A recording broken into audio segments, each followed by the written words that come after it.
Hello, good morning, and welcome back to Storytime Classics Live. And I do mean live. I am your host, Bo Heckman, and this is produced by Southwest Shakespeare Company. Today we do continue in our story of Sherlock Holmes's adventure, The Sign of the Four.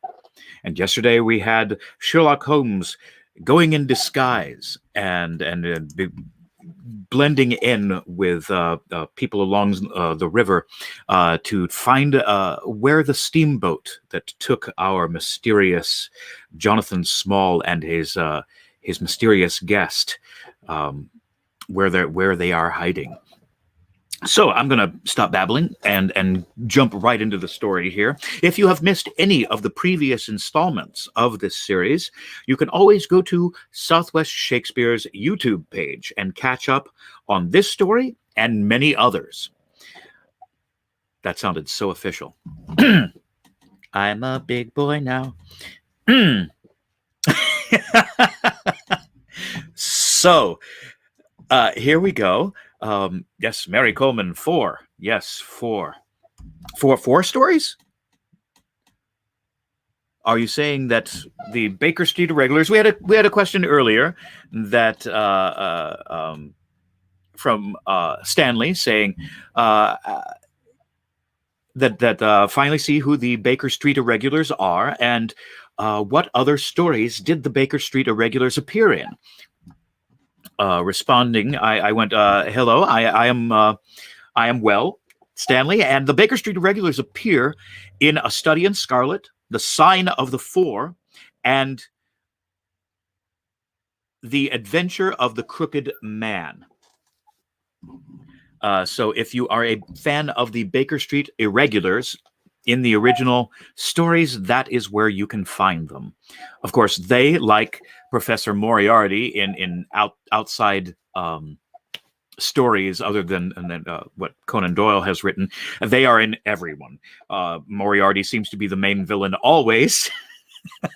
And the Baker Street Irregulars are just involved in every everything outside. They're just favorites outside of the Conan Doyle canon. And that's just fine. I love to see both in the stories. New comments here. This is a great day for comments. I'm liking this. The Sign of Four. Mary, you're cracking me up this morning. Okay. I'm just going to stop babbling here. This is all silliness. Let's get into the story, what we're all really here for. The Sign of Four, Chapter 10, The End of the Islander. Our meal was a merry one. Holmes could talk exceedingly well when he chose, and that night he did choose. He appeared to be in a state of nervous exaltation. I have never known him so brilliant.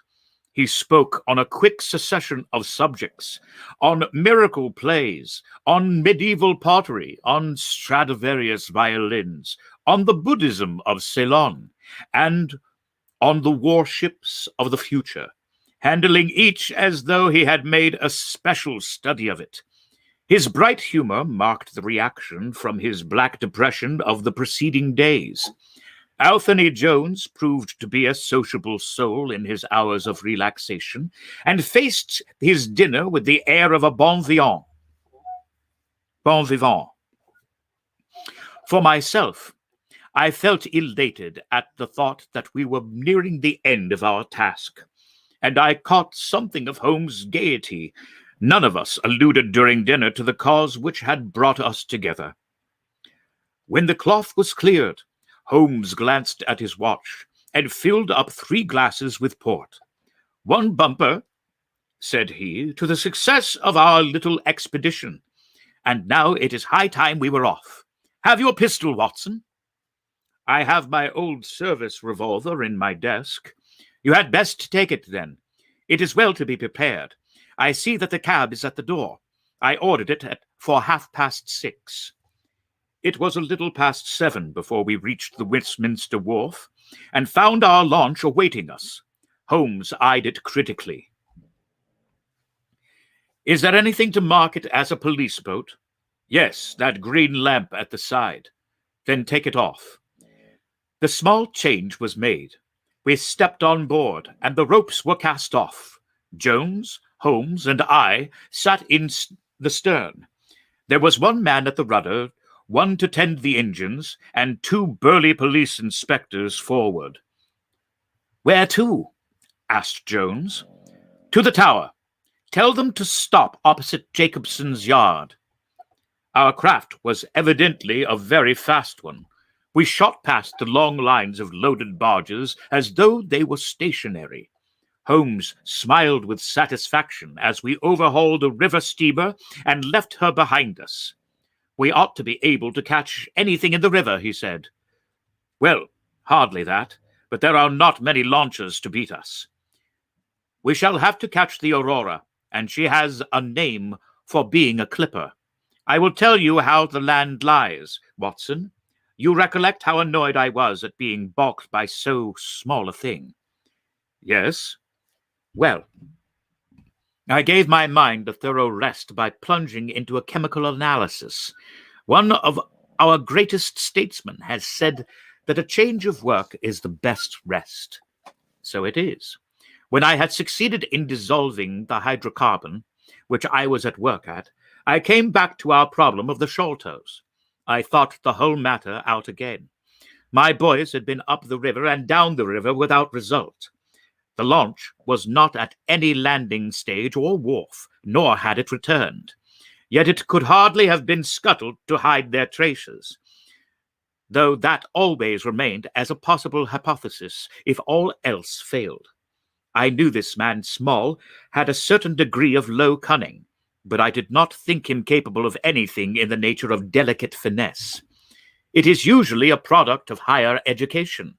I then reflected that since he had certainly been in London some time, as we had evidence that he maintained a continual watch over Pondicherry Lodge, he could hardly leave at a moment's notice, but would need some little time, if it were only a day, to arrange his affairs.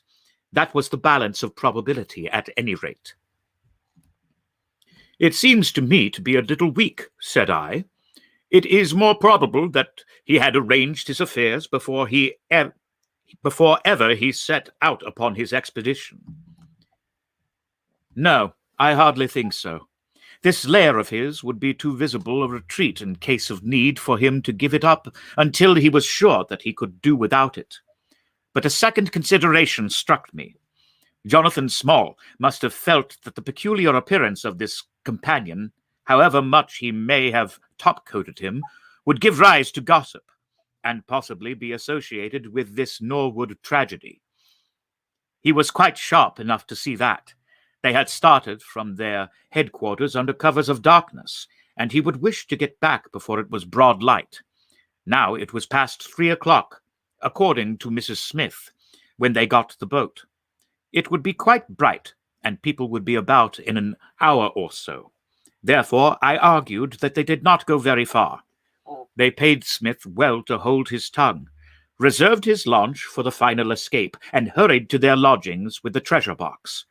In a couple of nights, when they had time to see what view the papers took, and whether there was any suspicion, they would make their way under cover of darkness to some ship at Gravesend or in the Downs, where no doubt they had already arranged for passages to America or the colonies.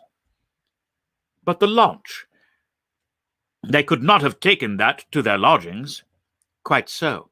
I argued that the launch must be no great way off, in spite of its invisibility. I then put myself in the place of Small, and looked at it as a man of his capacity would. He would probably consider that to send back the launch or to keep it at a wharf would make pursuit easy if the police did happen to get on his track. How, then, could he conceal the launch and yet have her at hand when he wanted? I wondered what I should do myself if I were in his shoes. I could only think of one way of doing it. I might land the launch over to some boat builder or repairer with directions to make a trifling change to her. She would then be removed to his shed or yard, and so be effectually concealed. while at the time I could have her at few hours' notice. That seems simple enough. It is just these very simple things which are extremely liable to be overlooked. However, I determined to act on the idea. I started at once in this harmless seaman's rig and inquired at all the yards down the river. I drew blank at 15, but at the 16th, Jacobson's, I learned that the Aurora had been handed over to them 2 days ago by a wood-legged man, and some trivial directions as to her rudder. "There ain't naught miss with her rudder," said the foreman. "There she lies, with red streaks." At that moment, who should come down but Mordecai Smith, the missing owner. He was rather the worse for liquor. I should not, of course, have known him, but he bellowed out his name and the name of his launch. "I want her tonight at 8 o'clock, said he. 8 o'clock sharp, mind, for I have 2 gentlemen who won't be kept waiting." They had evidently paid him well, for he was very flush of money, chucking shillings about to the men. I followed him some distance, but he subsided into an alehouse, so I went back to the yard and, happening to pick up one of my boys on the way, I stationed him as a sentry over the launch. He is to stand at water's edge and wave his handkerchief to us when they start. He shall be lying off in the stream, and it will be a strange thing if we do not take men, treasure, and all. "You have planned it all very neatly, whether they are the right men or not," said Jones. "If the affair were in my hands, I should have had a body of police in Jacobson's yard and arrested them when they came down, which would have been never. This man Small is a pretty shrewd fellow. He would send out a scout on ahead, and if anything made him suspicious, lie snug for another week." "But you might have stuck to Mordecai Smith, and so been led to their hiding place," said I. "In that case, I should have wasted my day. I think that it is 100 to 1 against Miss Smith knowing where they live. As long as he has liquor and good pay, why should he ask questions? They send him messages what to do. No, I thought over every possible course, and this is the best." While this conversation had been proceeding, we had been shooting the long series of bridges which spanned the Thames. As we passed the city, the last rays of the sun were gliding the cross upon the summit of St. Paul's. It was twilight before we reached the tower. "That is Jacobson's yard," said Holmes, pointing to a bristle of masts and rigging on the Surrey side. "Cruise gently up and down here under cover of the string of lighters." He took a pair of night glasses from his pocket and gazed some time at the shore. "I see my sentry at his post," he remarked, "but no sign of a handkerchief." "Suppose we go downstream a short way and lie in wait for them," said Jones, eagerly. We were all eager by this time, even the policemen and stokers, who had a very vague idea of what was going forward. "We have no right to take anything for granted," Holmes answered. "It is certainly 10 to 1 that they will go downstream, but we cannot be certain. From this point we can see the entrance of the yard, and they can hardly see us. It will be a clear night and plenty of light. We must stay where we are. See how the folks swarm over yonder in the gaslight? They are coming from work in the yard. Dirty-looking scoundrels, but I suppose everyone has some little immortal spark concealed about them. You would not think it to look at them. There is no a priori probability about it. A strange enigma is man. Someone calls him a soul concealed in an animal, I suggested. Winwood Reade is good upon the subject, said Holmes. He remarks that, while the individual man is an insoluble puzzle, in the aggregate he becomes a mathematical certainty. You can, for example, never foretell what any one man will do, but you can say with precision what an average number will be up to. Individuals vary, but percentages remain constant. So says the statistician. But do I see a handkerchief? Surely there is a white flutter over yonder. Yes, "It is your boy," I cried. "I can see him plainly." "And there is the Aurora," exclaimed Holmes, "and going like the devil. Full speed ahead, engineer. Make after that launch with the yellow light. By heaven, I shall never forgive myself if she proves to have the heels of us."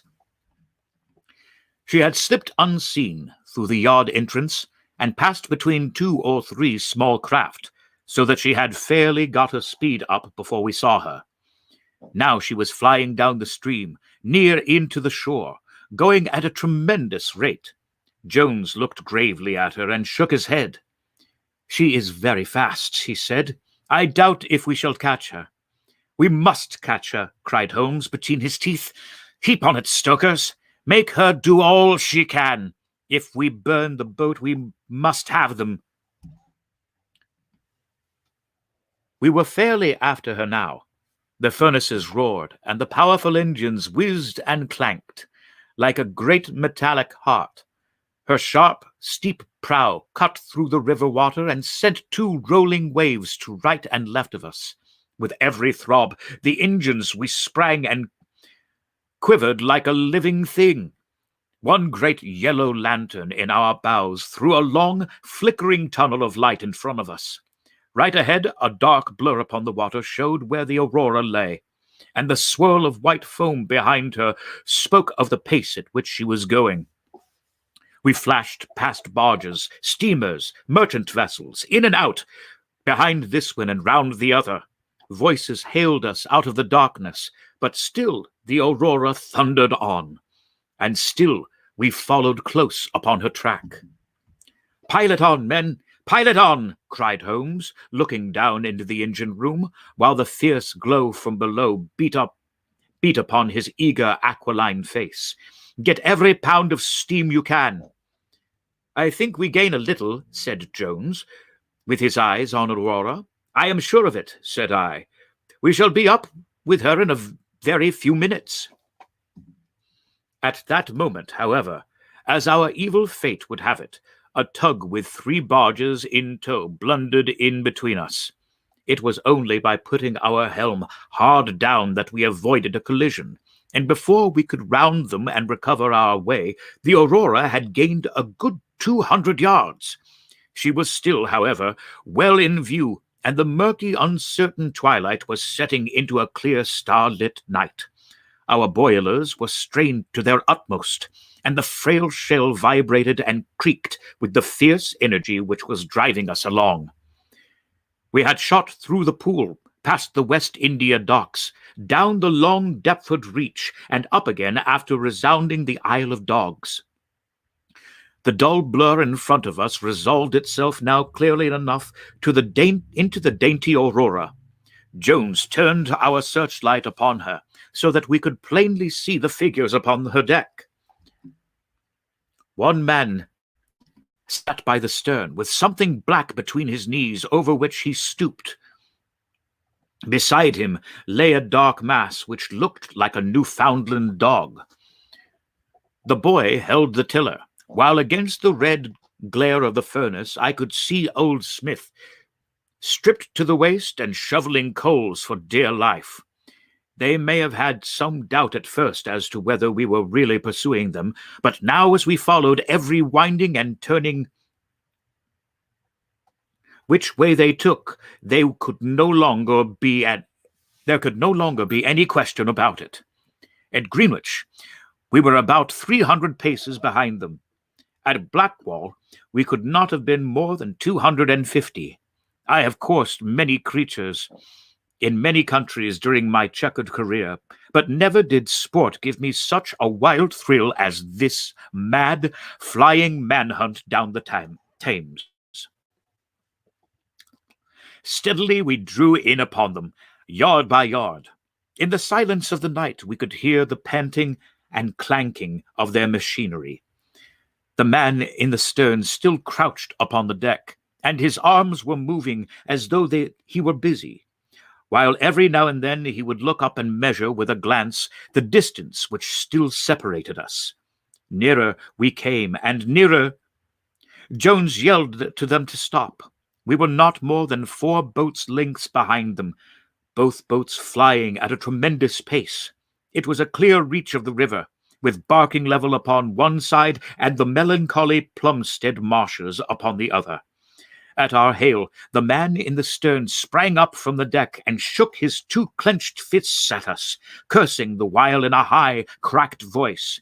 He was a good-sized, powerful man, and as he stood poising himself with legs astride, I could see that from the high downwards there was but a wooden stump upon the right side. At the sound of his strident, angry cries, there was a movement in the huddled bundle upon the deck. It straightened itself into a little black man, the smallest I have ever seen, with a great misshapen head and a shock of tangled, dishevelled hair. Holmes had already drawn his revolver, and I whipped out mine, and the sight at the sight of this savage, distorted creature. He was wrapped in some sort of dark ulster or blanket, which left only his face exposed, but that face was enough to give a man a sleepless night. Never have I seen features so deeply marked with all bestiality and cruelty. His small eyes glowed and burned with a sombre light, and his thick lips were writhen black from his teeth, which grinned and chattered at us with a half-animal fury. "Fire if he raises his hand," says Holmes quietly. We were within a boat's length by this time, and almost within touch of our quarry. I can see the two of them now as they stood, the white man with his legs far apart, shrieking out curses, and the unhallowed dwarf with his hideous face and his strong yellow teeth gnashing at us in the light of our lantern. It was well that we had so clear a view of him. Even as we looked, he plucked out from under his covering a short, round piece of wood, like a school ruler, and clapped it to his lips. Our pistols rang out together. He whirled round, threw up his arms, and with a kind of choking cough fell sideways into the stream. I caught one glimpse of his venomous, menacing eyes amid the white swirl of the waters. At the same moment, the wooden-legged man threw himself upon the rudder and put it hard down, so that his boat made straight in for the southern bank. While we shot past her stern, only clearing her by a few feet, we were round after her in an instant, but she was already nearly at the bank. It was a wild and desolate place where the moon glimmered upon a wide expanse of marshland, with pools of stagnant water and beds of decaying vegetation. The launch with a dull thud ran up upon the mud bank, with her bow in the air and her stern flush with the water. The fugitive sprang out, but his stump instantly sank at its whole length into the sodden soil. In vain he struggled and writhed. Not one step could he possibly take, either forwards or backwards. He yelled in impotent rage, and kicked frantically into the mud with his other foot, but his struggles only bored his wooden pin the deeper into the sticky bank.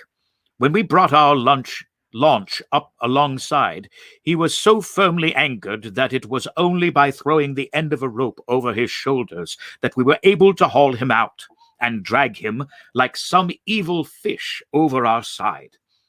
The two Smiths, father and son, sat sullenly in their launch, but came aboard meekly enough when commanded. The Aurora herself we hauled off and made fast to our stern. A solid iron chest of Indian workmanship stood upon the deck. This, there could be no question, was the same that had contained the ill-omened treasure of the Sholtos. There was no key, but it was of considerable weight, so we transferred it carefully to our own little cabin. As we steamed slowly upstream again, we flashed our searchlight in every direction, but there was no sign of the islander. Somewhere in the dark ooze at the bottom of the Thames lie the bones of that strange visitor to our shores. "See here," said Holmes, pointing to the wooden hatchway. We were hardly quick enough with our pistols. There, sure enough, Just behind where we had been standing stuck one of those murderous darts which we knew so well. It must have whizzed past us at the instant that we fired. Holmes smiled at it and shrugged his shoulders in his easy fashion. But I confess that it turned me sick to think of the horrible death which had passed so close to us that night. Chapter 11. The Great Agra Treasure.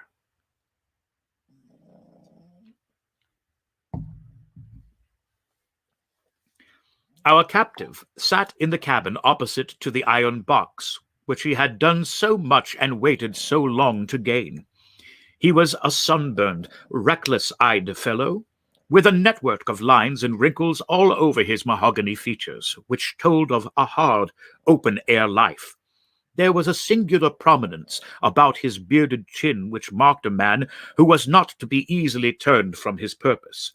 His age may have been 50 or thereabouts, for his black, curly hair was thickly shot with gray. His face in repose was not an unpleasing one, though his heavy brows and aggressive chin gave him, as I had lately seen, a terrible expression when moved to anger. He sat now with his handcuffed hands upon his lap, and his head sunk upon his breast, while he looked with his keen, twinkling eyes at the box which had been the cause of his ill-doings. It seemed to me that there was more sorrow than anger in his rigid and contained countenance.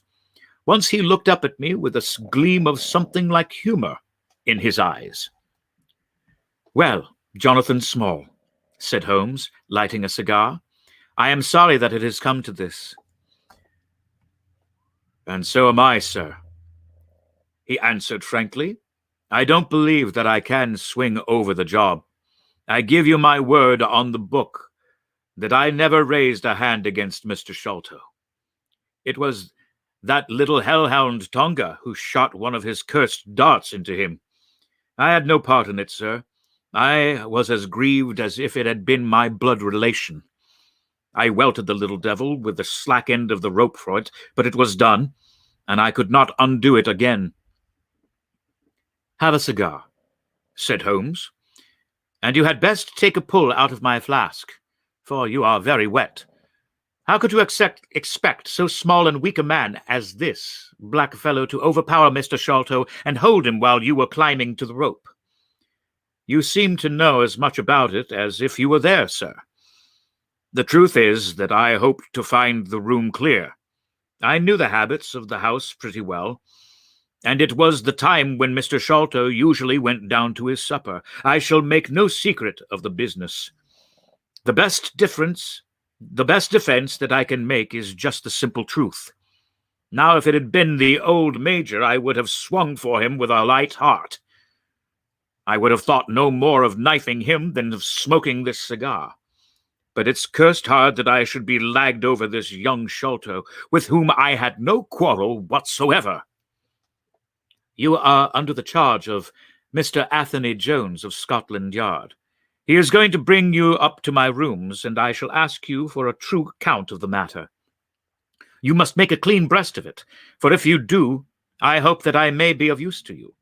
I think I can prove that the poison acts so quickly that the man was dead before you ever reached the room." "That he was, sir.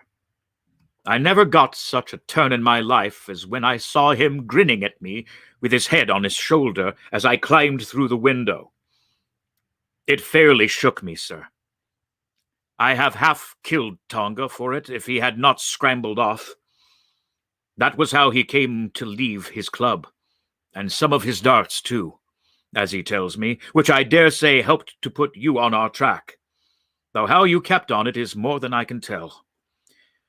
I don't feel no malice against you for it, but it does seem a queer thing," he added, with a bitter smile, "that I, who have a fair claim to nigh upon $500,000 of money, should spend the first half of my life building a breakwater in the Andamans, and am like to spend the other half digging drains at Dartmoor.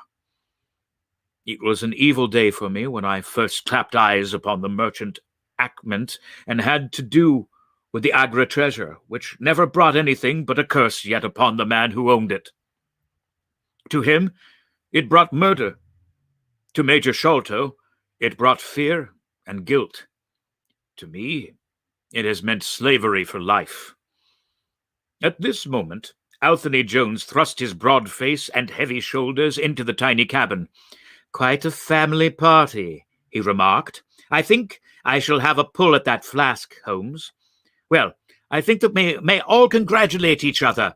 Pity we didn't take the other alive, but there was no choice. I say, Holmes, you must confess that you cut it rather fine. It was all we could do to overhaul her."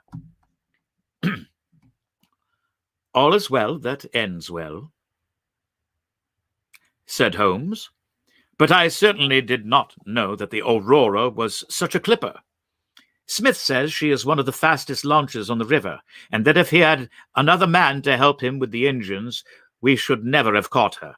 He swears he knew nothing of this Norwood business."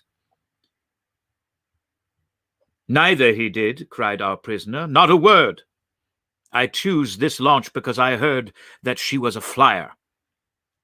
We told him nothing, but we paid him well, and he was to get something handsome if we reached our vessel, the Esmeralda, at Gravesend, outward bound for the Brazils. Well, if he has done no wrong, we shall see that no wrong comes to him. If we are pretty quick in catching our men, we are not so quick in condemning them." It was amusing to notice how the consequential Jones was already beginning to give himself airs in the strength of the capture. From the slight smile which played over Sherlock Holmes's face, I could see that the speech had not been lost upon him. "We will be at Vauxhall Bridge presently," said Jones, "and shall land you, Dr. Watson, with the treasure box. I need hardly tell you that I am taking a very grave responsibility upon myself in doing this. It is most irregular, but of course an agreement is an agreement. I must, however, as a matter of duty, send an inspector with you, since you have so valuable a charge. You will drive, no doubt?" "Yes, I shall drive." "It is a pity there is no key, that we might make an inventory first. You will have to break it open. Where is the key, my man?" "At the bottom of the river," said Small, shortly. There was no use your giving this unnecessary trouble. We have had work enough already through you. However, Doctor, I need not warn you to be careful. Bring the box back with you to the Baker Street rooms. You will find us there in our way to the station." They landed me at Vauxhall, with my heavy iron box, and with a bluff, genial inspector as my companion. A quarter of an hour's drive before us to Mrs. Cecil Forrester's. The servant seemed surprised at so late a visitor. Mrs. Cecil Forrester was out for the evening, she explained, and likely to be very late. Miss Morstan, however, was in the drawing room, so to the drawing room I went, box in hand, leaving the obliging inspector in the cab. She was seated by the open window, dressed in some sort of white diaphanous material, with a little touch of scarlet at the neck and waist. The soft light of a shaded lamp fell upon her as she leaned back in a basket chair, playing over her sweet, grave face and tinting with a dull, metallic sparkle the rich coils of her luxuriant hair. One white arm and hand drooped over the side of the chair, and her whole pose and figure spoke of an absorbing melancholy. At the sound of my footfall, she sprang to her feet, however, and a bright flush of surprise and of pleasure colored her pale cheeks. "I heard a cab drive up," she said. "I thought that Mrs. Forrester had come back very early, but I never dreamed that it might be you. What news have you brought me?" "I have brought something better than news," said I, putting down the box upon the table and speaking jovially and boisterously, though my heart was heavy within me. "I have brought you something which is worth all the news in the world. I have brought you a fortune." She glanced at the iron box. Is that the treasure, then? She asked, coolly enough. Yes, it is the great Agra treasure. Half of it holds yours, and half is Thaddeus Sholto's. You will have a couple of 100,000 each. Think of that! An annuity of £10,000. There will be few richer young ladies in England. Isn't that glorious? I think that I must have been rather overacting in my delight, and that she detected a hollow ring in my congratulations, for I saw her eyebrows raise a little, and she glanced at me curiously. If I have it, said she, I owe it to you. No, I answered, not to me, but my friend, Sherlock Holmes. With all the will in the world, I could never have followed up a clue which has taxed even his analytical genius. As it was, we very nearly lost it at the last moment. Pray sit down and tell me all about it, Dr. Watson, said she. I narrated briefly what had occurred since I had seen her last. Holmes's new method of search, the discovery of the Aurora, the appearance of Anthony Jones, our expedition in the evening, and the wild chase down the Thames. She listened with parted lips and shining eyes to my recital of our adventures. When I spoke of the dart which had so narrowly missed us, she turned so white that I feared that she was about to faint. It's nothing, she said, as I hastened to pour her out some water. I am all right again. It was a shock to me to hear that I had placed my friends in such horrible peril.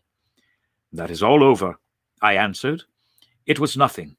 I will tell you no more gloomy details. Let us turn to something brighter. There is the treasure. What could be brighter than that? I got leave to bring it with me, thinking that it would interest you to be the first to see it. It would be of the greatest interest to me, she said. There was no eagerness in her voice, however. I had struck her, doubtless, that it might seem ungracious upon her part to be indifferent to a prize which had cost so much to win. What a pretty box, she said, stooping over it. This is Indian work, I suppose? Yes, it is a Benares metalwork. And so heavy, she exclaimed, trying to raise it. The box alone must be of some value. Where is the key? Small threw it into the Thames, I answered. But I must borrow Mr. Forrester's poker. There was in the front a thick and broad hasp, wrought in the image of a sitting Buddha. Under this I thrust the end of the poker, and twisted it outward as a lever. The hasp sprung open with a loud snap. With trembling fingers, I flung back the lid. We both stood gazing in astonishment. The box was empty. No wonder that it was empty. The ironwork was 2/3 of an inch thick all round. It was massive, well made, and solid, like a chest constructed to carry things of great price, but not one shred or crumb of metal or jewelry lay within it. It was absolutely and completely empty. The treasure is lost, said Miss Morstan, calmly. As I listened to the words and realized what they meant, a great shadow seemed to pass from my soul. I did not know how this Agra treasure had weighed me down until now that it was finally removed. It was selfish, no doubt, disloyal, wrong, but I could realize nothing save that the golden barrier was gone from between us. Thank God, I ejaculated from my heart. She looked at me with a quick, questioning smile. Why did you say that? She asked. Because you are within my reach again, I said, taking her hand. She did not withdraw it. Because I love you, Mary, as truly as ever a man loved a woman. Because this treasure, these riches, sealed my lips. Now that they are gone, I can tell you how I love you. That is why I said, thank God. Then I say thank God too, she whispered, as I drew her to my side. Whoever had lost a treasure, I knew that night I had gained one. Chapter 12. The Strange Story of Jonathan Small. A very patient man was that inspector in the cab, for it was a weary time before I rejoined him. His face clouded over when I showed him the empty box. "There goes the reward," said he gloomily. Where there is no money, there is no pay. This night's work could have been worth a tenner each to Sam Brown and me if the treasure had been there. "Mr. Thaddeus Sholto is a rich man," I said. "He will see that you are rewarded, treasure or no." The inspector shook his head despondently, however. "It's a bad job," he repeated, "and so Mr. Anthony Jones will think."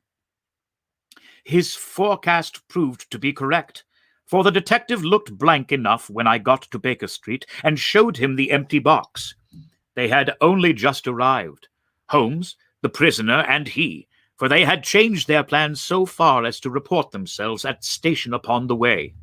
My companion lounged in his armchair with his usual listless expression, while Small sat stolidly opposite to him with his wooden leg cocked over his sound one. As I exhibited the empty box, he leaned back in his chair and laughed aloud. "This is your doing, Small," said Anthony Jones angrily. "Yes, I have put it away where you shall never lay hand upon it," he cried exultantly. "It is my treasure, and if I can't have the loot, I'll take darned good care that no one else does. I'll tell you that no living man has any right to it, unless it is 3 men who are in the Andaman convict barracks and myself. I now know that I cannot have the use of it, and I know they cannot. I have acted all through for them as much as for myself. It's been the sign of 4 with us always. Well, I know that they would have had me do just what I have done, and throw the treasure into the Thames rather than to let it go to the kilt or kin of Sholto or Morstan. It was not to make them rich that we did for Ahmed. You'll find the treasure where the key is, and where Little Tonga is. When I saw that your launch must catch us, I put the loot away in a safe place. There are no rupees for you this journey." "You are deceiving us, Small," said Anthony Jones sternly. "If you had wished to throw the treasure into the Thames, it would have been easier for you to have thrown the box and all." "Easier for me to throw, and easier for you to recover," he answered with a shrewd sidelong look. "The man that was clever enough to hunt me down is clever enough to pick an iron box from the bottom of a river. Now that they are scattered over 5 miles or so, it may be a harder job. I went into my heart to do it, though. I was half mad when you came upon us.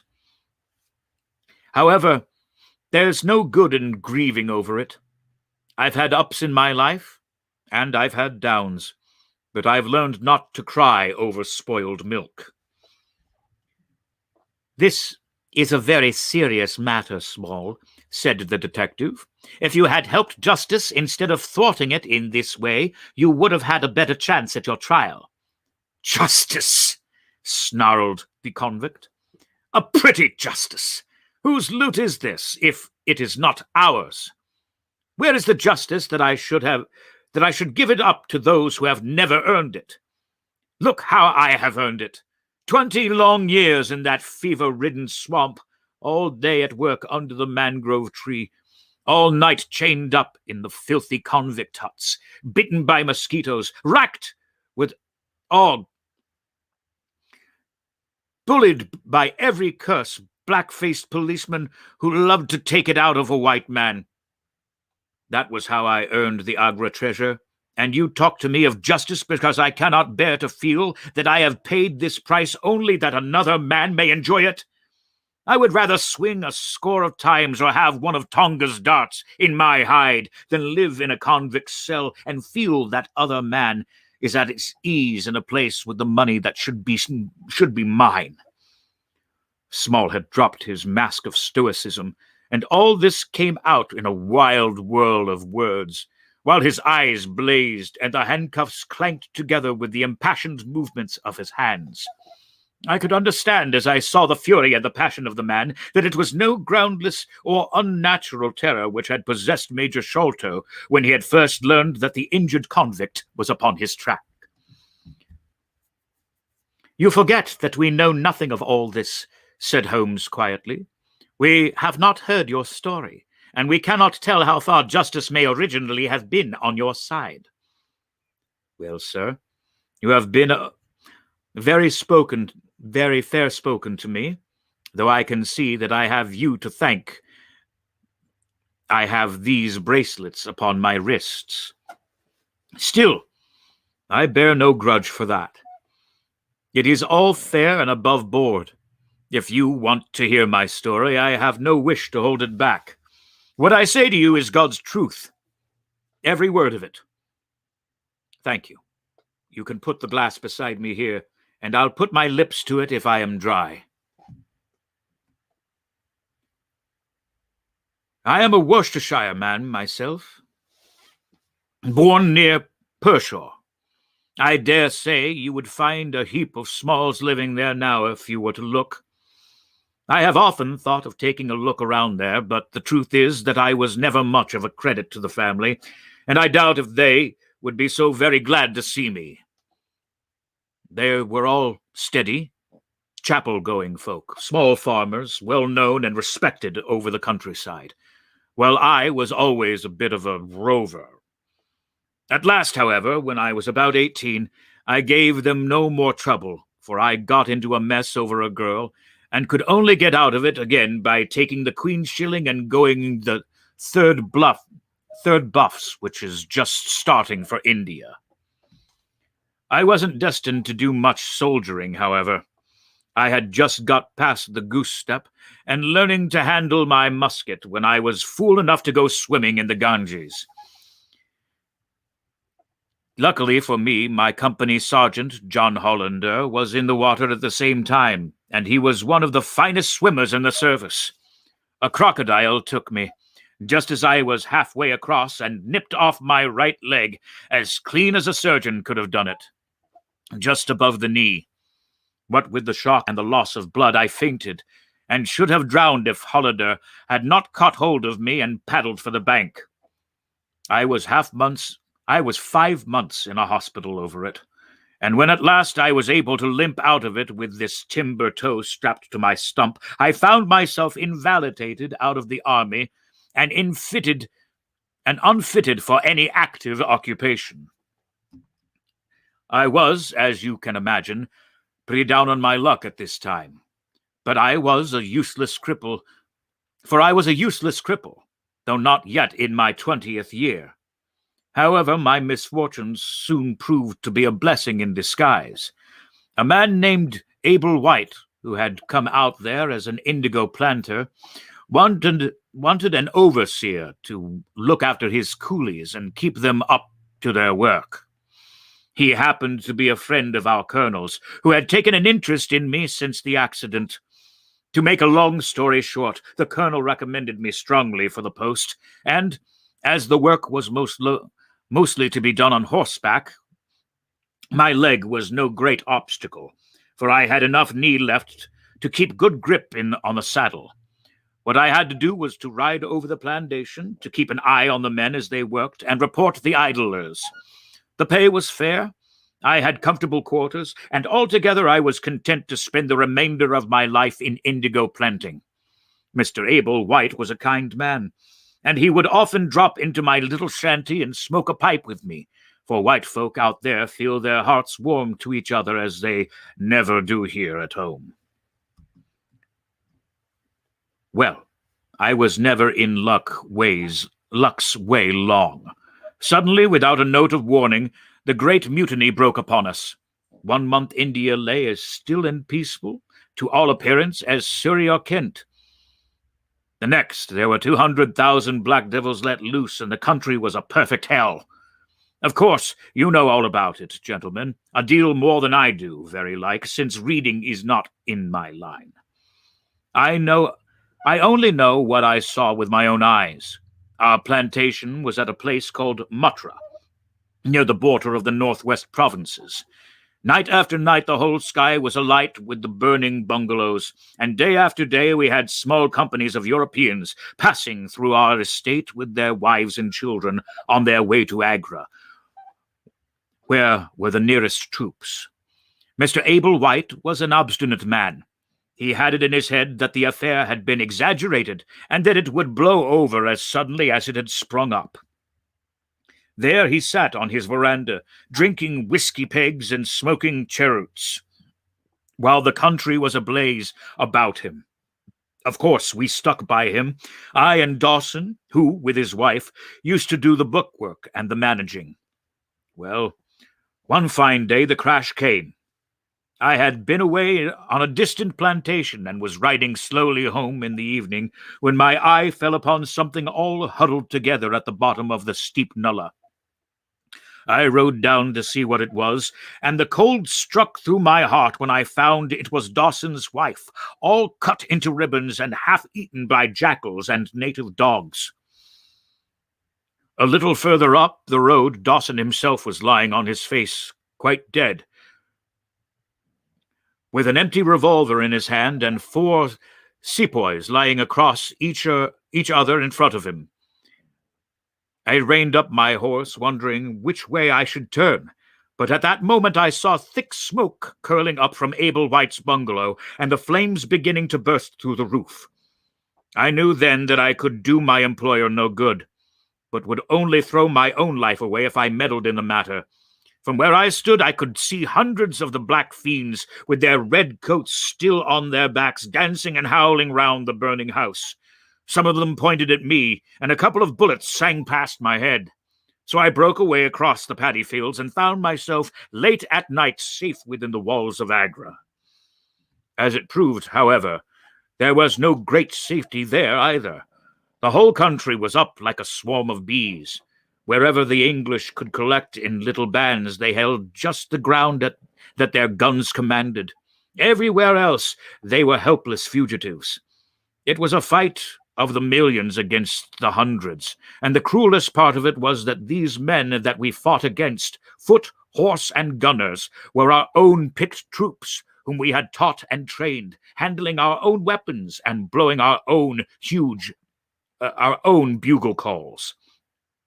At Agra, there were the 3rd Bengal Fusiliers, some Sikhs, 2 troops of a horse, and a battery of artillery.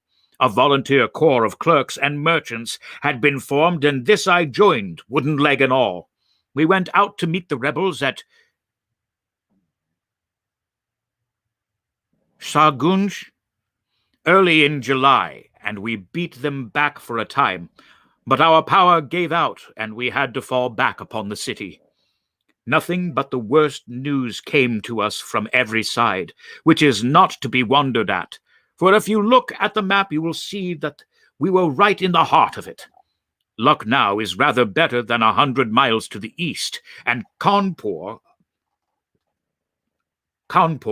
about as far to the south. From every point on the compass there was nothing but torture and murder and outrage. The city of Agra is a great place, swarming with fanatics and fierce devil worshippers of all sorts. Our handful of men were lost among the narrow, winding streets. Our leader moved across the river, therefore, and took up his position in the old fort at Agra. I don't know if any of you gentlemen have ever read or heard anything of that old fort. It is a very queer place, the queerest place that I was ever in, and I have been in some rum corners too. First of all, it is enormous in size. I should think that the enclosure must be acres and acres. There is a modern port which took all our garrison, women, children, stores, and everything else, with plenty of room over. But the modern part is nothing like the size of the old quarter where nobody goes, and which is given over to the scorpions and the centipedes.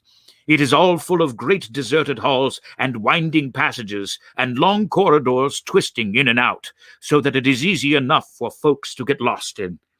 For this reason, it was seldom that anyone went into it, though now and again a party with torches might go exploring. The river washes along the front of the old fort, and so protects it.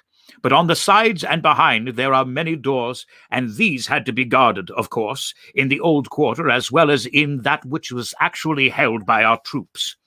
We were short-handed, with hardly men enough to man the angles of the building and to serve the guns. It was impossible for us, therefore, to station a strong guard at every one of the innumerable gates. What we did was to organize a central guardhouse in the middle of the fort, to leave each gate under the charge of one white man and 2 or 3 natives. I was selected to take charge during certain hours of the night of a small isolated door upon the southwest side of the building. 2 Sikh troopers were placed under my command, and I was instructed, if anything went wrong, to fire my musket, when I might rely upon help coming at once from the central guard. As the guard was a good 200 paces away, however, and as the space between was cut up into a labyrinth of passages and corridors, I had great doubts as to whether they could arrive in time to be of any use in case of an actual attack. Well, I was pretty proud at having this small command given me, since I was a raw recruit, and game-legged one at that. For 2 nights I kept the watch with my Punjabis.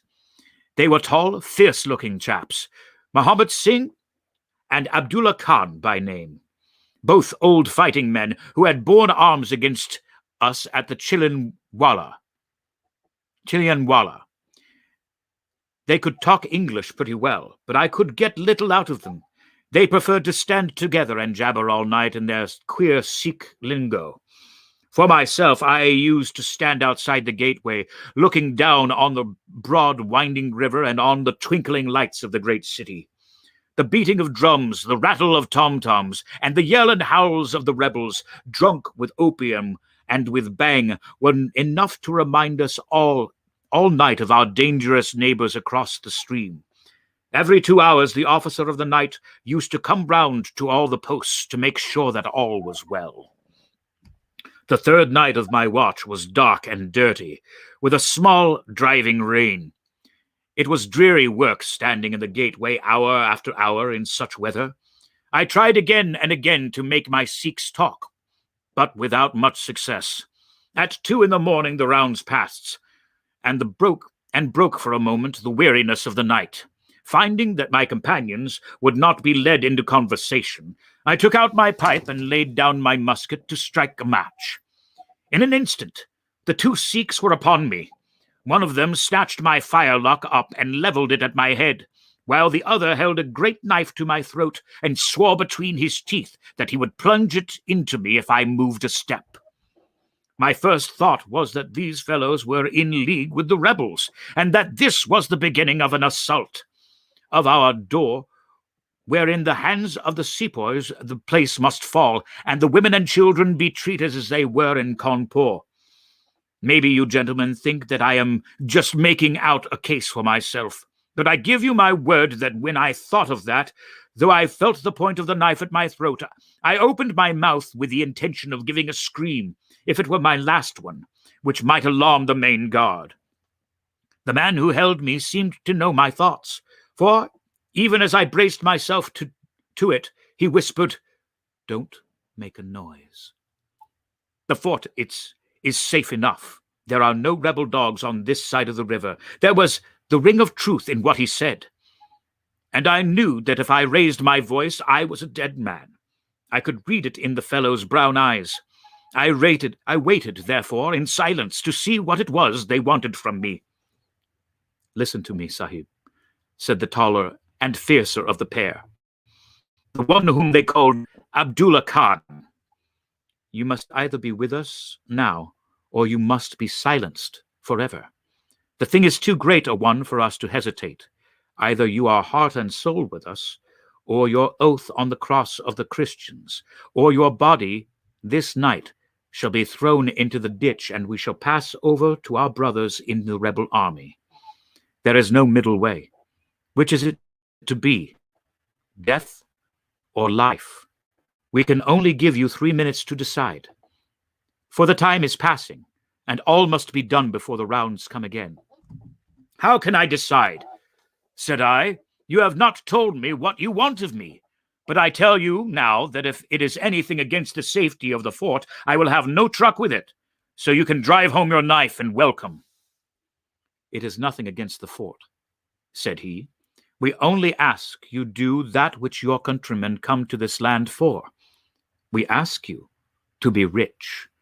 If you will be one of us this night, we will swear to you upon the naked knife and by the threefold oath which no Sikh was ever known to break, that you shall have your fair share of the loot. A quarter of the treasure shall be yours. We can say no fairer. But what is the treasure, then? I asked. I am as ready to be rich as you can be, if you will but show me how it can be done. You will swear, then, said he, by the bones of your father, by the honor of your mother, by the cross of your faith, to raise no hand and speak no word against us, either now or afterwards. I will swear it, I answered, provided that the fort is not endangered. Then, my comrade, and I will swear that you shall have a quarter of the treasure, which shall be equally divided among the 4 of us. There are but 3, said I. No, Dost Akbar must have his share. We can tell the tale to you while we wait then. Do you stand at the gate, Muhammad Singh, and give notice of their coming? The thing stands thus, Sahib, and I tell it to you because I know that an oath is binding upon a Fringi, and that we may trust you. Had you been a lying Hindu, though you had sworn by all gods in their false temples, your blood would have been upon the knife, and your body in the water. But the Sikh knows the Englishman, and the Englishman knows the Sikh. Hearken, then, to what I have to say. There is a Raja in the northern provinces who has much wealth, though his lands are small. Much has come to him from his father, and more still he has set by himself, for he is of low nature and hoards his gold rather than spend it. When the troubles broke out, he would be friends both with the lion and the tiger, with the sepoy and with the company's Raj. Soon, however, it seemed to him that the white men's day has come, for though all the land he could hear of nothing but their death and their overthrow. Yet, being a careful man, he made such plans that, come what might, half at least of his treasure should be left to him. That which was in gold and silver he kept by him in the vaults of his palace, but the most precious stones and the choicest pearls that he had put in an iron box, and sent it by a trusty servant who, under the guise of a merchant, should take it to the fort at Agra, there to lie until the land is at peace. Thus, if the rebels won, he would have his money, but if the company conquered, his jewels would be saved to him. Having thus divided his hoard, he threw himself into the cause of the sepoys, since they were strong upon his borders. By doing this, mark you, Sahib, this property becomes the due of those who have been true to their salt. This pretended merchant, who travels under the name of Ahmed, is now in the city of Agra, and desires to gain his way into the fort.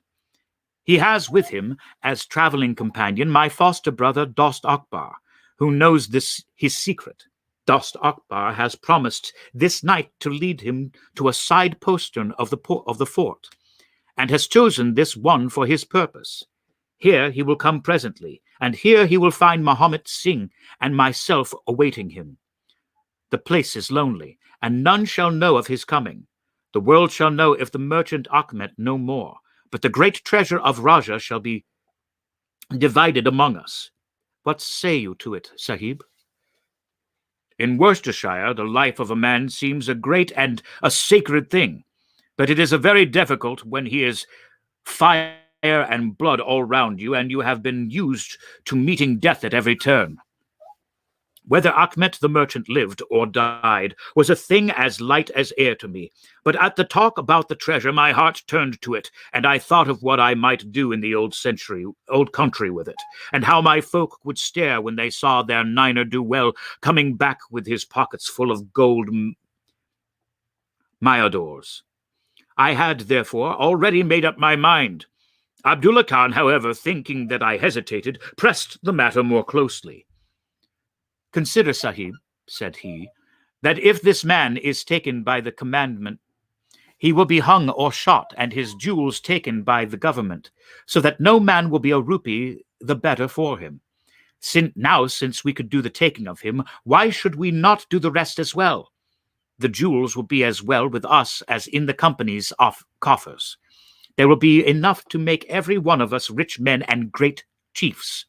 No one can know about the matter, for here we are cut off from all men. What could be better for the purpose? Say again, Sahib, whether you are with us, or if we must look upon you as an enemy." "I am with you, heart and soul," said I. "It is well," he answered, handing me back my firelock. "You see that we trust you, for your word, like ours, is not to be broken. We have now only to wait for my brother and the merchant." "Does your brother know, then, of what you will do?" I asked. "The plan is his, and he has devised it. We will go to the gate and share the watch with Mohammed Singh." The rain was still falling steadily, for it was just the beginning of the wet season. Brown, heavy clouds were drifting across the sky, and it was hard to see more than a stone cast. A deep moat lay in front of our door, but the water was in places nearly dried up, and it could easily be crossed. It was strange to me that standing there with those two wild Punjabis waiting for the man who was coming to his death. Suddenly my eye caught the glint of a shaded lantern at the other side of the moat. It vanished among the mound heaps, and then appeared again, coming slowly in our direction. "Here they are," I exclaimed. "You will challenge him, Sahib, as usual," whispered Abdullah. "Give him no cause for fear. Send us in with him, and we shall do the rest while you stay here on guard. Have the lantern ready to uncover, that we may be sure that it is indeed the man." The light had flickered onwards, now stopping and now advancing, until I could see two dark figures upon the other side of the moat. I let them scramble down the sloping bank, splash through the mire, and climb halfway up the gate before I challenged them. "Who goes there?" said I in a subdued voice. "Friends," come the answer. I uncovered my lantern and threw a flood of light upon them. The first was an enormous Sikh, with a black beard which swept nearly down to his cummerbund. Outside of a show, I have never seen so tall a man. The other was a little, fat, round fellow, with a great yellow turban and a bundle in his hand, done up in a shawl. He seemed to be all in a quiver with fear, for his words twitched as if he had the ague, and his head kept turning to the left and to the right with two bright twinkling eyes, like a mouse when he ventures out from his hole. It gave me the chills to think of killing him, but I thought of the treasure, and my heart set as hard as flint within me. When he saw my white face, he gave a little chirrup of joy and came running up towards me. "Your protection, Sahib," he panted. "Your protection for the unhappy merchant Achmet. I have traveled across Rajputana that I might seek the shelter of the fort at Agra. I have been robbed and beaten and abused because I have been the friend of the company. It is a blessed night, this, when I am once more in safety, and I my poor possessions." "What have you in the bundle?" I asked. "An iron box," he answered, "which contains one or two little family matters which are of no value to others, but which I should be sorry to lose. Yet I am not a beggar, and I shall reward you, young Sahib, and your governor also, if he will give me the shelter I ask." I could not trust myself to speak longer with the man. The more I looked at his fat, frightened face, the harder did it seem that we should slay him in cold blood. It was best to get it over. "Take him to the main guard," said I. The two Sikhs closed in upon him on each side, and the giant walked behind while they marched in through the dark gateway. Never was a man so compassed round with death. I remained at the gateway with the lantern. I could hear the measured tramp of their footsteps sounding through the lonely corridors. Suddenly it ceased, and I heard voices and a scuffle, with the sound of blows. A moment later there came, to my horror, a rush of footsteps coming in my direction, with the loud breathing of a running man. I turned my lantern down the long, straight passage, and there was the fat man running like the wind, with a smear of blood across his face, and close at his heels, bounding like a tiger, the great black-bearded Sikh, with a knife flashing in his hand. I have never seen a man run so fast as that little merchant. He was gaining on the Sikh, and I could see that if he once passed me and got to the open air, he would save himself yet. My heart softened to him, but again the thought of the treasure turned me hard and bitter. I cast my firelock between his legs as he raced past, and he rolled twice over like a shot rabbit. Ere he could stagger to his feet, the Sikh was upon him and buried his knife twice in his side. The man never uttered moan nor moved a muscle, but lay where he had fallen. I think myself that he may have broken his neck with the fall. You see, gentlemen, that I am keeping my promise. I am telling you every work of the business just exactly as it happened, whether it is in my favor or not." He stopped and held out his manacled hands for the whiskey and water which Holmes had brewed for him.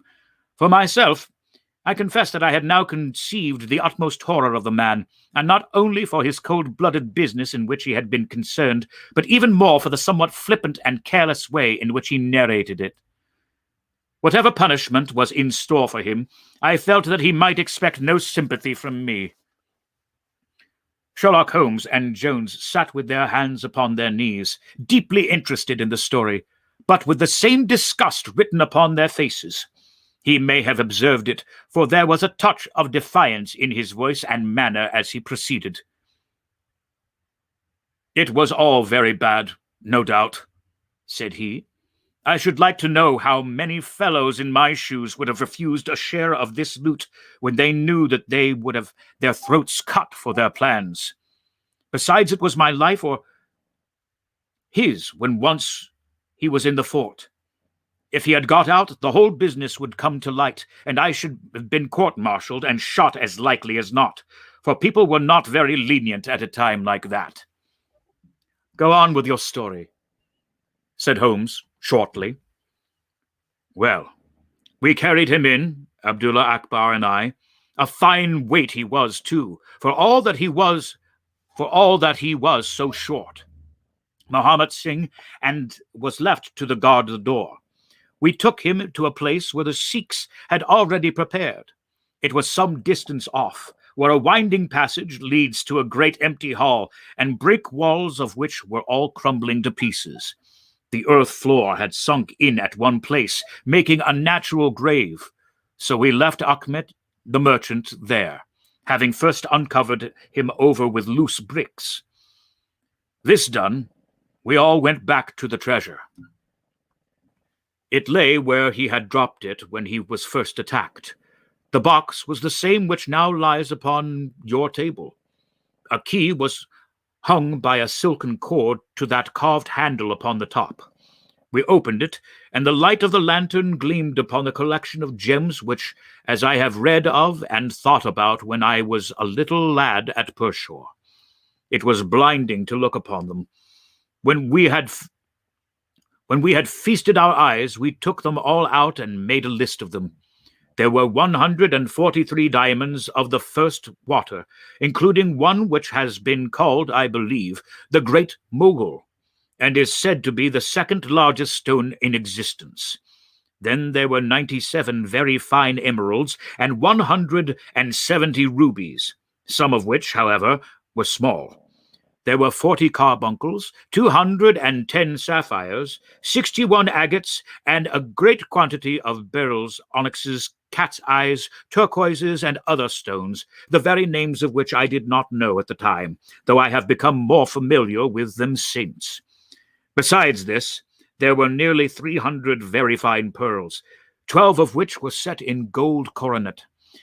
By the way, these last had been taken out of the chest and were not there when I recovered it.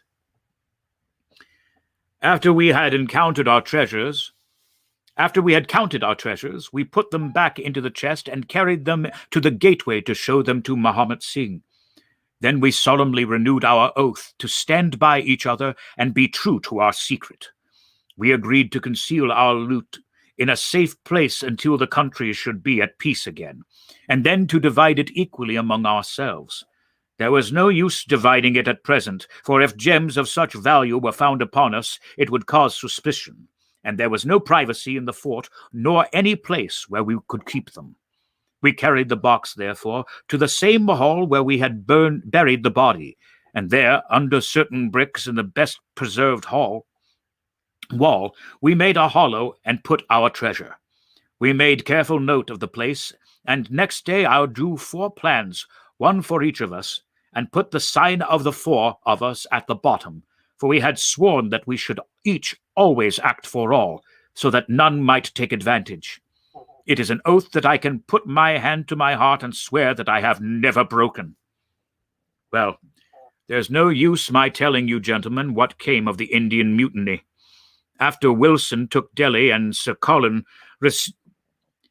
relieved Lucknow, the back of the business was broken. Fresh troops came pouring in, and Nana Sahib made himself scarce over the frontier. A flying column under Colonel Greethed came round to Agra and cleared the Pandys away from it. Peace seemed to be settling upon our country, and we 4 were beginning to hope that the time was at hand when we might safely go off with our shares of the plunder. In a moment, however, our hopes were shattered by our being arrested as the murderers of Achmet. It came about this way. When the Rajah put his jewels into the hands of Achmet, he did it because he knew that he was a trusty man. There are suspicious folk in the East, however, so what does this Rajah do but take a second, even more trusty servant and set him to play the spy upon the first? The second man was ordered never to let Achmet out of his sight, and he followed him like his shadow. He went after him that night and saw him pass through the doorway. Of course, he thought he had taken refuge in the fort, and applied for admission there himself the next day, but could find no trace of Achmet.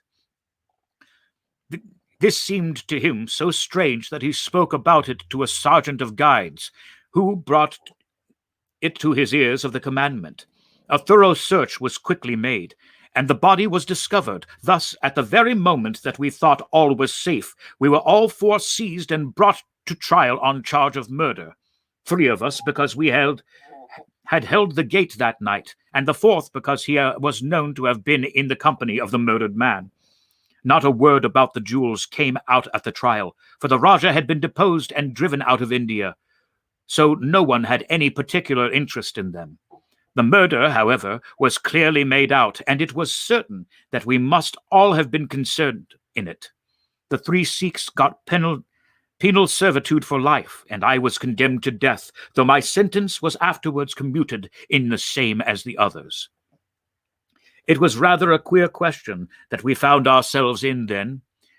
We were all 4 tied by the leg, and with precious little chance of ever getting out again, while we held a secret which might have put each of us in a palace if we could only have made use of it. It was enough to make a man eat his heart out to have to stand the kick and the cuff of every petty jack in office, to have rice to eat and water to drink, when that gorgeous fortune was ready for him outside, just waiting to be picked up. It might have driven me mad, but I was always a pretty stubborn one, so I just held on and bided my time. At last it seemed to me to have come. I was changed from Agra to Madras, and from there to Blair Island in the Andamans. There are very few white convicts and this settlement, and as I behaved well from the first, I soon found myself a sort of privileged person. I was given a hut in Hopetown, which is a small place on the slopes of Mount Harriet, and I was left pretty much to myself. It is a dreary, fever-stricken place, and all beyond our little clearings was infested with wild cannibal natives who were ready enough to blow a poisoned dart at us if they saw a chance. There was a digging and ditching and yam planting, and a dozen other things to be done. So we were busy enough all day, though in the evening we had a little time to ourselves. Among other things, I learned to dispense drugs for the surgeon, and picked up a smattering of his knowledge. All the time I was on the lookout for a chance of escape, but it's hundreds of miles from any other land, and there is little or no wind in those seas, so it was a terribly difficult job to get away. The surgeon, Dr. Somerton, was a fast, sporting young chap, and the other young officers would meet in his rooms of an evening and play cards. The surgery, where I used to make up my drugs, was next to his sitting room, with a small window between us. Often, if I felt lonesome, I used to turn out the lamp in the surgery, and then, standing there, I could hear their talk and watch their play. I am fond of a hand at cards myself, and it was almost as good as having one to watch the others. There was Major Sholto, Captain Morstan, and Lieutenant Bromley Brown, who were in command of the native troops. And there was the surgeon himself, and 2 or 3 prison officials, crafty old hands, who played a nice, sly, safe game. A very snug little party they used to make. Well, there was one thing which very soon struck me, and that was that the soldiers used always to lose and the civilians to win. Mind, I don't say that there was anything unfair, but so it was. These prison chaps had done little else than play cards ever since they had been at the Andamans, and they knew each other's game to a point, while the others just played to pass the time and threw their cards down anyhow. Night after night the soldiers got up poorer men, and the poorer they got, the more keen they were to play. Major Sholto was the hardest hit. He used to play in notes and gold at first, but soon it came to notes of hand and for big sums. He sometimes would win for a few deals just to give him heart, and then the luck would set it against him worse than ever. All day he would wander about as black as thunder, and he took to drinking a deal more than was good for him. One night he lost even more heavily than usual. I was sitting in my hut when he and Captain Morstan came stumbling along on the way to their quarters. They were bosom friends, those two, and never far apart. The Major was raving about his losses. "It's all up, Morstan," he was saying, as they passed my hut. "I shall have to send in my papers. I am a ruined man." "Nonsense, old chap," said the other, slapping him on the shoulder. I've had a nasty facer myself, but that was all I could hear. But it was enough to set me thinking. A couple of days later, Major Sholto was strolling on the beach, so I took the chance of speaking to him. "I wish to have your advice, Major," said I. "Well, Small, what is it?" he asked, taking his cheroot from his lips. "I wanted to ask you, sir," said I, "who is the proper person to whom hidden treasure should be handed over? And I know where $500,000 worth lies, and, as I cannot use it myself, I thought perhaps the best thing that I could do would be hand it over to the proper authorities, and then perhaps they would get my sentence shortened for me." "$500,000, Small?" he gasped, looking hard at me to see if I was in earnest. "Quite that, sir, in jewels and pearls. It lies there ready for anyone, and the queer thing about it is that the real owner is outlawed and cannot hold property, so that it belongs to the first comer." "To government, Small," he stammered. "To government." But he said it in a halting fashion, and I knew in my heart that I got him. "You think, then, sir, that I should give you the information to the Governor-General?" said I quietly. Well, you must not do anything rash, or that you must repent. Let me hear all about it, Small. Give me the facts." I told him the whole story, with small changes so that he could not identify the places. When I had finished, he stood stock still and full of thought. I could see by the twitch of his lip that there was a struggle going on within him. "There is a very important matter, Small," he said at last. "You must not say a word to anyone about it, and I shall see you again soon." 2 nights later, he and his friend Captain Morstan came to my hut in the dead of night with a lantern. "I want you just to let Captain Morstan hear the story from your own lips, Small," said he. I repeated it as I had told it before. "It rings true, eh?" said he. "It's good enough to act upon." Captain Morstan nodded. "Look here, Small," said the Major. "We have been talking it over, my friend here and I, and we have come with the conclusion that this secret of yours is hardly a government matter, after all, but it is a private concern of your own, which, of course, you have the power of disposing as you think best. Now, the question is, what price would you ask for it? What might be inclined to take it up, and at least look into it, if we could agree to terms?" He tried to speak in a cool, careless way, but his eyes were shining with excitement and greed. "Why, as to that, gentleman," I answered, trying also to be cool, but feeling as excited as he did.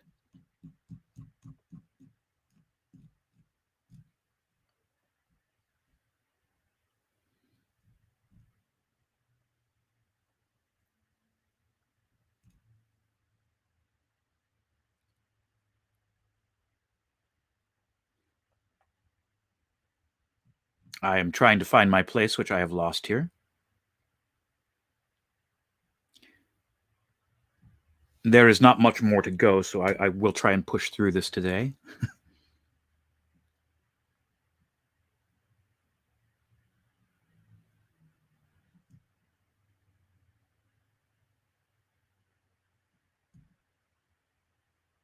I will back up to this point, which I know I've read.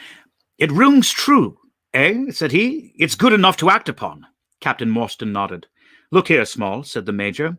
"We've been talking it over, my friend here and I, and we have come to the conclusion that this secret of yours is hardly government matter. After all, but it is a private concern of your own, which, of course, you have the power of disposing as you think best. Now, the question is, what price would you ask for it? We might be inclined to take it up, and at least look into it, if we could agree as to terms." He tried to speak in a cool, careless way, but his eyes were shining with excitement and greed. "Why, as to that, gentlemen," I answered, trying also to be cool, but feeling as excited as he did, "there is only one bargain which a man in my position can make. I shall want you to help me to my freedom, and to help my 3 companions to theirs. We shall then take you into partnership, and give you a 5th share to divide between you." "Humph," said he, "a 5th share. That is not very tempting." "It would come to 50,000 apiece," said I. "But how can we gain your freedom?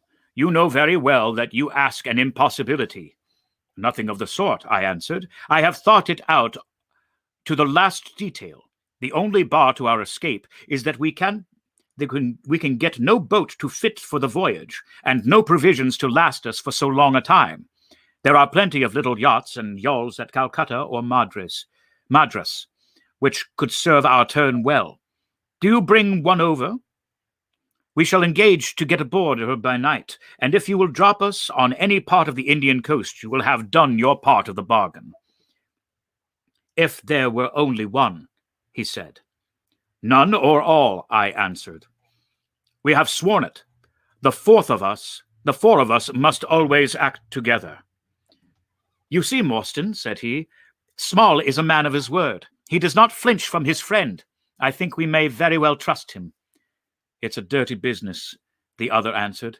"Yet, as you say, the money would save our commissions handsomely." "Well, Small," said the Major, "we must, I suppose, try to meet you. We must first, I suppose, test the truth of your story. Tell me where the box is hid, and I shall get leave of absence and go back to India in the monthly relief boat to inquire into the affair." "Not so fast," said I, growling colder as he got hot. "I must have the consent of my 3 comrades. I tell you that it is 4 or none with us." "Nonsense," he broke in.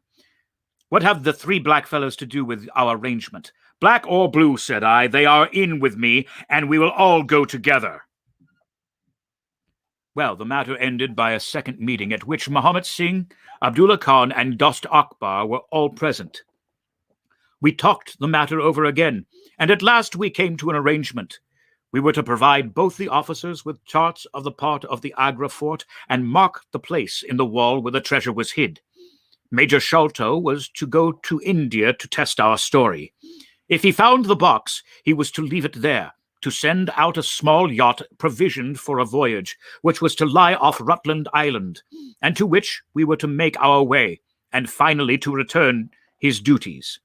Captain Morstan was then to apply for leave of absence to meet us at Agra, and there we were to have a final division of the treasure, he taking the major's share as well as his own. All this we sealed by the most solemn oaths that the mind could think of or lips utter. I sat up all night with paper and ink, and by the morning I had the 2 charts all ready, signed with the sign of 4. That is, of Abdullah, Akbar, Mohammed, and myself. Well, gentlemen, I weary you with my long story, and I know that my friend, Mr. Jones, is impatient to get me safely stowed in Choki. I make it as short as I can. The villain Sholto went off to India, but he never came back again. Captain Morstan showed me his name among a list of passengers in one of the mail boats very shortly afterwards. His uncle had died, leaving him a fortune, and he had left the army, yet he could stoop to treat 5 men as he had treated us. Morstan went over to Agra shortly afterwards and found, as we expected, that the treasure was indeed gone. The scoundrel had stolen it all, without carrying out one of the conditions on which we had sold him the secret. From that day, I lived only for vengeance. I thought of it by day, and I nursed it by night. It became an overpowering, absorbing passion with me. I cared nothing for the law, nothing for the gallows. To escape, to track down Sholto, to have my hand upon his throat. That was my one thought. Even the Agra treasure had come to be a smaller thing in my mind than the slaying of Sholto. Well, I have set my mind on many things in this life, and never one which I did not carry out. But it was weary years before my time came. I have told you that I picked up something of medicine. One day, when Dr. Somerton was down with a fever, a little Andaman islander was picked up by a convict gang in the woods. He was sick to death, and he had gone to a lonely place to die. I took him in hand, though he was as venomous as a young snake, and after a couple of months I got him all right and able to walk. He took a kind of fancy to me then, and would hardly go back to his woods, but was always hanging about my hut. I learned a little of his lingo from him, and this made him all the fonder to me. Tonga, for that was his name, was a fine boatman, and owned a big roomy canoe of his own. When I found that he was devoted to me and would do anything to serve me, I saw my chance of escape. I talked it over with him. He was to bring his boat round on a certain night to an old wharf which was never guarded, and there he was to pick me up. I gave him directions to have several gourds of water and a lot of yams, coconuts, and sweet potatoes. He was stanch and true, was this little Tonga. No man ever had a more faithful mate. At the night named, he had his boat at the wharf. As it chanced, however, there was one of the convict guard down there, a vile Pathan, who had never missed a chance of insulting and injuring me. I had always vowed vengeance, and now I had my chance. It was as if fate had placed him in my way that I might pay my debt before I left the island. He stood on the bank with his back to me, and his carbine on his shoulder. I looked about for a stone to beat out his brains with, but none I could see. Then a queer thought came to my head and showed me where I could lay my hand on a weapon. I sat down in the darkness and unstrapped my wooden leg. With 3 long hops, I was on him. He put his carbine to his shoulder, but I struck him full and knocked the whole front of his skull in. You can see the split in the wood now where I hit him enough. Where I hit him. We both went down together, for I could not keep my balance, but when I got up I found him still laying quiet enough. I made for the boat, and in an hour we were well out at sea. Tonga had brought all his earthly possessions with him, his arms and his gods. Among other things, he had a long bamboo spear and some Andaman coconut matting, which made I a sort of sail. For 10 days we were beating about, trusting to luck, and on the 11th we were picked up by a trader which was going from Singapore to Jeddah with a cargo of Malay pilgrims. They were a rum crowd, and Tonga and I soon managed to settle down among them. They had one very good quality. They let you alone and asked no questions.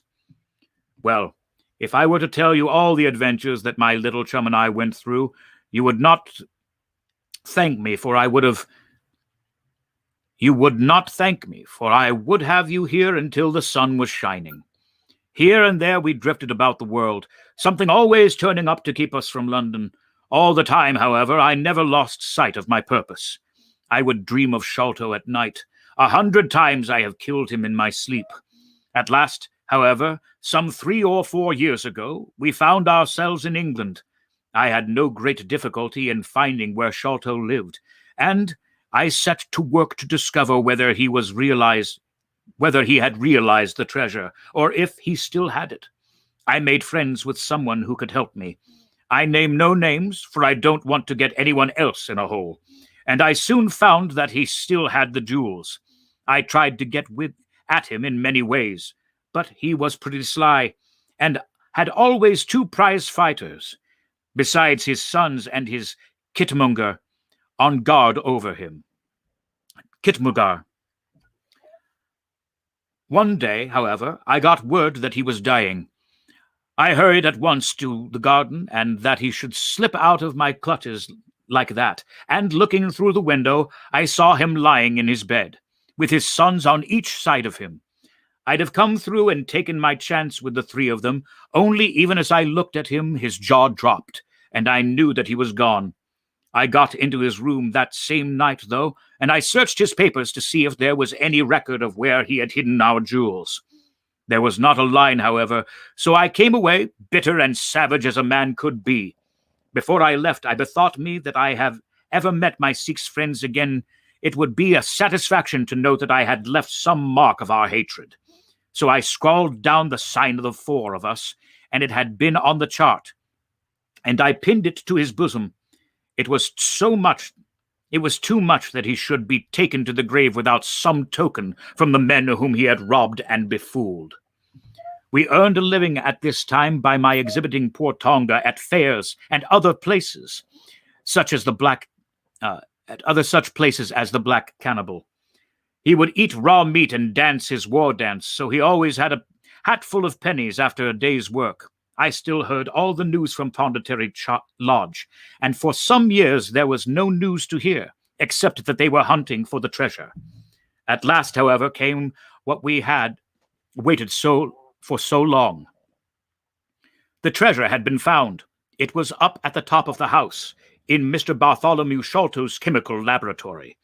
I came at once and had to look at the place, but I could not see how, with my wooden leg, I was to make my way up to it. I learned, however, about a trap door in the roof, and also about Mr. Sholto's supper hour.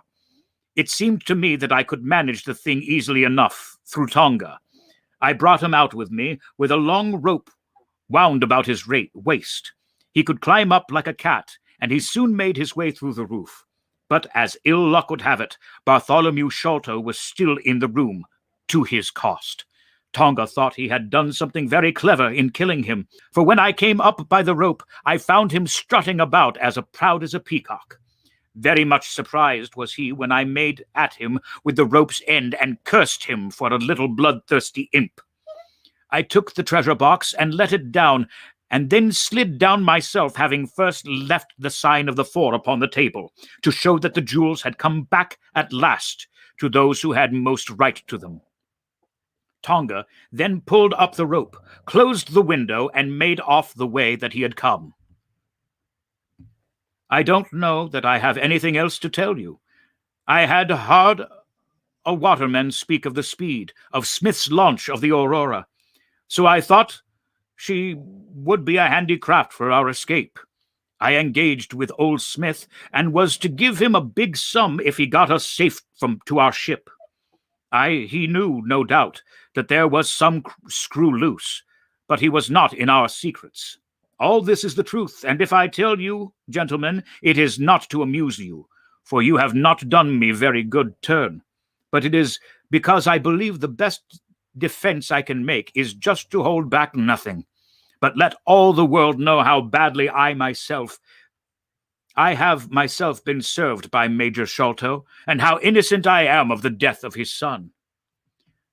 A very remarkable account, said Sherlock Holmes. A fitting wind-up to an extremely interesting case. There is nothing at all new to me in the latter part of your narrative, except that you brought your own rope. That I did not know. By the way, I had hoped that Tonga had lost all his darts, yet he managed to shoot one at us in the boat. He had lost all of them, sir, except the one which was in his blowpipe at the time. Ah, of course, said Holmes. I had not thought of that. Is there any other point which you would like to ask about? Asked the convict affably. I think not. Thank you, my companion answered. Well, Holmes, said Anthony Jones, you are a man to be humoured, and well all know that you are a connoisseur of crime. But duty is duty, and I have gone rather far in doing what you and your friend asked me. I shall feel more at ease when we have our storyteller here, safe under lock and key. The cab still waits, and there are 2 inspectors downstairs. I am much obliged to you both for your assistance. Of course, you will be wanted at the trial. Good night to you. Good night, gentlemen, both, said Jonathan Small.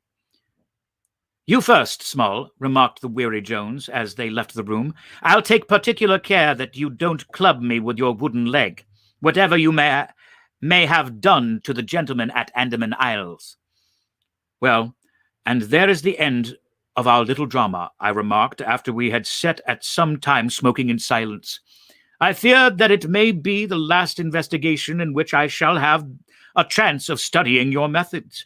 Miss Morstan has done me the honor to accept me as a husband in prospective. He gave a most dismal groan. I feared as much, said he. I really cannot congratulate you. I was a little hurt. Have you any reason to be dissatisfied with my choice? I asked. Not at all. I think she is one of the most charming young ladies I have ever met, and might have been the most useful in such work as we have been doing.